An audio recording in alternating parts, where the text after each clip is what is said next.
Hi, I'm natekokernot. Welcome to my channel. I'm going to take a break today from my series on principles that we could hold on to that would give us the capacity for more efficient and constructive communication. And instead, I'm going to wade into the realm of our politics today, as I occasionally like to do. Every once in a while, I hear something in the news that inspires me to delve into a particular concept covered by A Course in Miracles, not for the purpose of singling out a child of God, but rather as a demonstration of the irrationality of the ego thought system. The ego's math simply doesn't add up sometimes, even according to the laws of this world. So I heard about the birthday letter that the Wall Street Journal has uncovered of the president's contribution to an album of birthday cards for Jeffrey Epstein on the occasion of his 50th birthday. The birthday message started out with a bit of script. Quote, voiceover. There must be more to life than having everything. Donald, yes, there is, but I won't tell you what it is. End quote. A few lines later, the whole idea gets revealed as a glorious enigma. Quote, Donald, enigmas never age. Have you noticed that? End quote.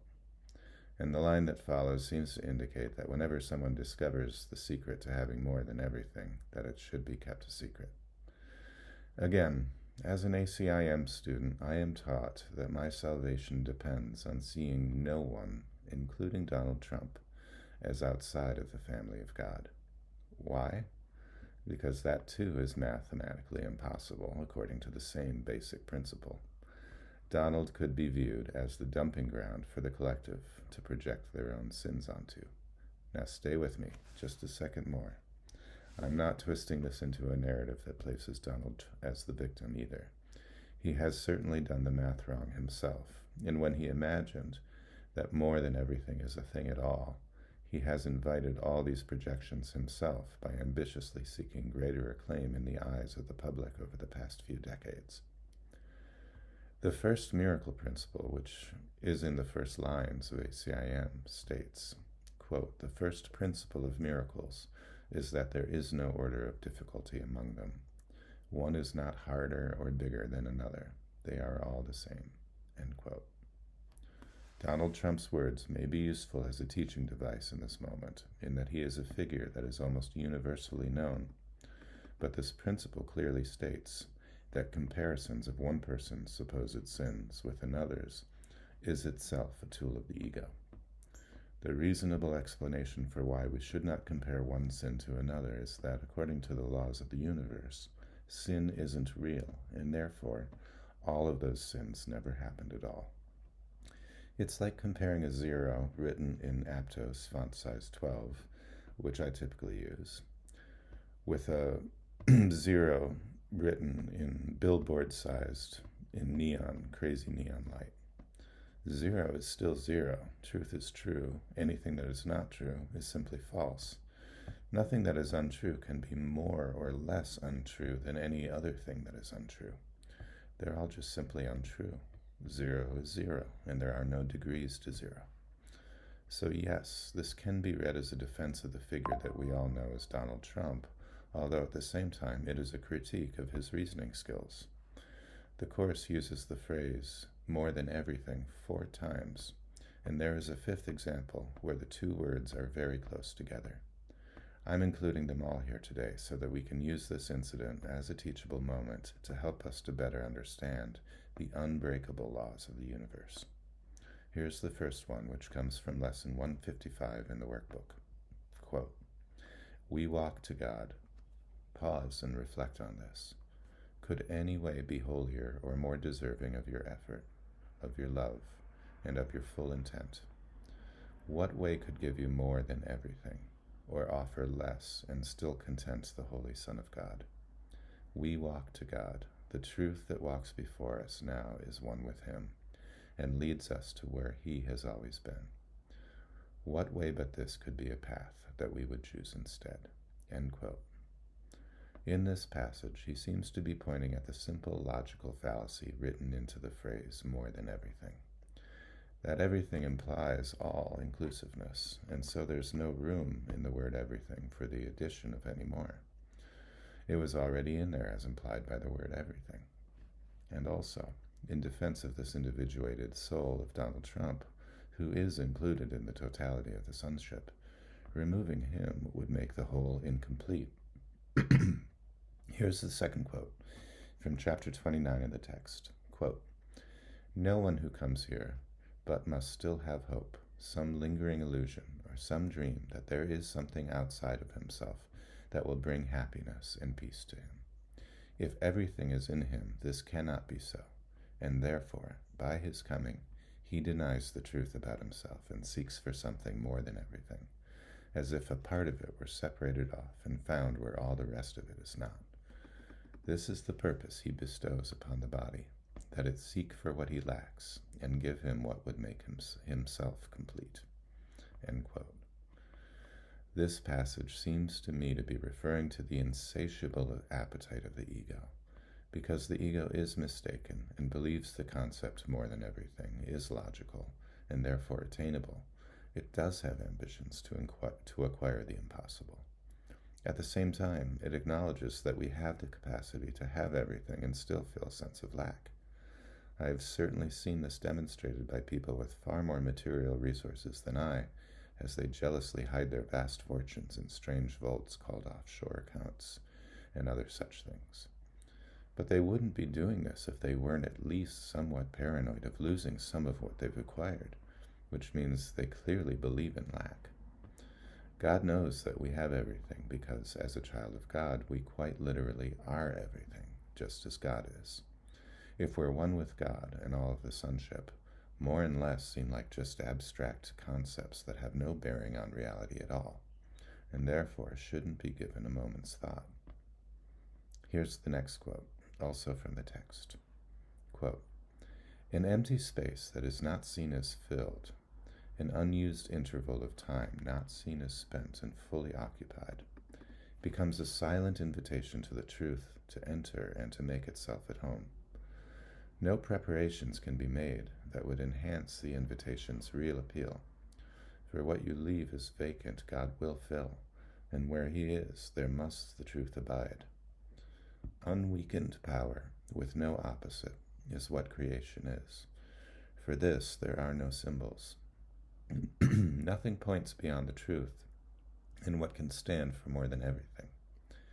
Yet true undoing must be kind, and so the first replacement for your picture is another picture of another kind." End quote. I interpret this passage to be pointing at one of the ego's greatest ambitions of all, proving God wrong. To that, I would say it's a fool's errand, but go ahead and knock yourself out if you so desire. You are also, unfortunately, most likely going to have to break a few laws from this world as well to acquire more than everything, and face the scorn of public opinion eventually when your illogical ideas, which you knew all along had to be kept a secret, finally reach the public eye. Donald Trump is clearly an individual who has felt a lack of love his whole life. He has been trying to fill that hole, which isn't actually a hole at all, but it is in his perspective, in the most desperate of ways, trying to curry other people's love through fear and intimidation. Additionally, he has had to keep a lot of his activities secret at great effort on his and his lawyer's behalf. He must be very tired of running, which may explain his recent diagnosis of chronic venous insufficiency in his legs. I imagine I would be exhausted too if I were in his shoes. Here's the last quote, also from the text. Quote, "This world of idols is a veil across the face of Christ, because its purpose is to separate your brothers from yourself, a dark and fearful purpose, yet a thought without the power to change one blade of grass from something living to a sign of death. Its form is nowhere, for its source abides within your mind where God abideth not. Where is this place where what is everywhere has been excluded and been kept apart? What hand could be held up to block God's way? Whose voice could order him to enter not? The more than everything is not a thing to make you tremble and to quail in fear. Christ's enemy is nowhere. He can take no form in which he ever will be real." End quote. Here he is speaking about the enigma which is required in order to convince yourself that you could have more than everything. the belief that you and your brother are separate. Now we have the concept of zero-sum gain, the idea that someone must have less for another to have more.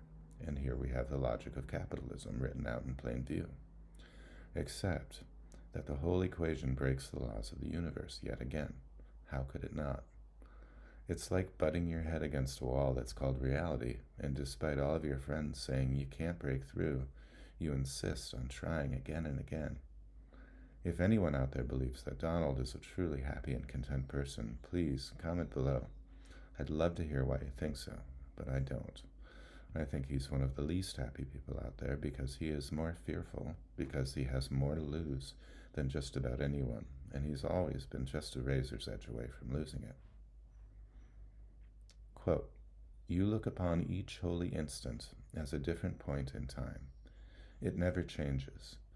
All that it ever held or will ever hold is here, right now. The past takes nothing from it, and the future will add no more. Here then is everything. Here is the loveliness of your relationship, with means and ends in perfect harmony already. Here is the perfect faith that you will one day offer to each other, already offered you. And here the limitless forgiveness you will give each other is already given. The face of Christ you yet will look upon already seen." End quote. This passage speaks to the felt sense of harmony that we feel when we finally accept God's laws. Those people who give generously to charity or who never miss an opportunity to hand a few dollars to a panhandler, they already know the joy that comes from knowing you already have everything, and that by giving some away they keep everything as well. This is the mathematics of heaven, and we all know it works this way deep down. Here's a final passage about everything which paints a beautiful picture of our reality when we accept it into our awareness. Quote, "The holy instant is your invitation to love, to enter into your bleak and joyless kingdom, and transform it into a garden of peace and welcome. Love's answer is inevitable. It will come, because you came without the body and interposed no barriers which would interfere with its glad coming. In the holy instant, you ask of love only what it offers everyone, neither less nor more. Asking for everything, you will receive it, and your shining self will lift the tiny aspect that you tried to hide from heaven straight into heaven. No part of love calls on the whole in vain. No son of God remains outside his fatherhood." End quote. And here's one that clearly shows within the context of this example that Donald Trump remains an innocent child of God, whether he knows it or we know it or not. Quote, "Yet where he is, there must be holiness as well as life. No attribute of his remains unshared by everything that lives. What lives is holy as himself, because what shares his life is part of holiness, and could no more be sinful than the sun could choose to be a vice, the sea elect to be apart from water, or the grass to grow with roots suspended in the air." End quote. If these ideas are resonating at all with you, I hope that you'll like and subscribe. And to those of you who already have, I deeply appreciate it. Whether you agree or disagree, I hope you'll leave a comment below.